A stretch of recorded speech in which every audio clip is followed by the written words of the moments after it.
Award പ്രഖ്യാപനത്തിന് മുമ്പ് തന്നെ ജൂറി സിനിമകൾ മുഴുവൻ കണ്ടിട്ടില്ലെന്ന സംവിധായകൻ ബിജു അടക്കമുള്ളവർ ആരോപണം ഉന്നയിച്ചിരുന്നു. ജൂറി ചെയർമാൻ 5 ദിവസം മാത്രമാണ് കേരളത്തിലുണ്ടായിരുന്നതെന്നും 5 ദിവസം കൊണ്ട് 85 സിനിമകൾ കണ്ടു തീർക്കാനാവില്ലെന്നും ഡോക്ടർ ബിജു പറഞ്ഞു. ജൂറി ഈ സിനിമ കണ്ടിട്ടുണ്ടോ എന്ന് എനിക്കറിയില്ല. അതാണ് പ്രധാനം കാര്യം. ഭാരതിരാജ 5 ദിവസമേ കേരളത്തിലുണ്ടായിരുന്നുള്ളൂ. ഈ 5 ദിവസം കൊണ്ട് എത്ര പടം കാണാൻ പറ്റും? എന്നാൽ എല്ലാ സിനിമകളും കണ്ടു തീർത്തിട്ടുണ്ടെന്ന് ജൂറി ചെയർമാൻ അവകാശപ്പെട്ടു. I got all the DVD for my assistants. I want to show it to my assistants because nowadays newcomers, lot of newcomers, as a director they came. I see 18, 20 films, beautiful films. മികച്ച നടനുള്ള ദേശീയ award നേടിയ സുരാജ് വെഞ്ഞാറമൂടിന് ഹാസ്യനടൻ പുരസ്കാരം നൽകിയത് സുരാജിനെ അപഹസിക്കുന്നതിന് തുല്യമാണെന്നും ബിജു പറഞ്ഞു.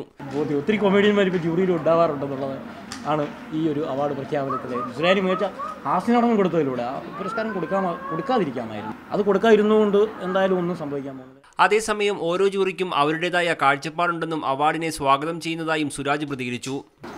37 ഭാഷകളിൽ നിന്ന് ഒരു മികച്ച നടനായിട്ട് എന്നെ തിരഞ്ഞെടുത്ത ജൂറി പറഞ്ഞതെല്ലാവരും കേട്ടതാണ്. ഓരോ ജൂറികൾക്കും ഓരോ കാഴ്ചപ്പാട്, ഓരോ മനസ്ഥിതി ഉണ്ടല്ലോ. അതാണ് ഞാൻ ആദ്യം പറഞ്ഞത്. എന്തായാലും പിന്നെ സർക്കാരിൻ്റെ മനസ്ഥിതി. അപ്പോൾ എന്തായാലും അവരെടുത്ത തീരുമാനത്തോട് ഞാൻ അങ്ങേയറ്റം ബഹുമാനിക്കുന്നു, സർക്കാരിനെ ബഹുമാനിക്കുന്നു. ദേശീയ അവാർഡ് നേടിയ സിനിമകളെ പാടെ അവഗണിച്ചതിനെതിരെ വിവിധ കോണുകളിൽ നിന്ന് പ്രതിഷേധമുയരുന്നുണ്ട്. മീഡിയ 1 തിരുവനന്തപുരം.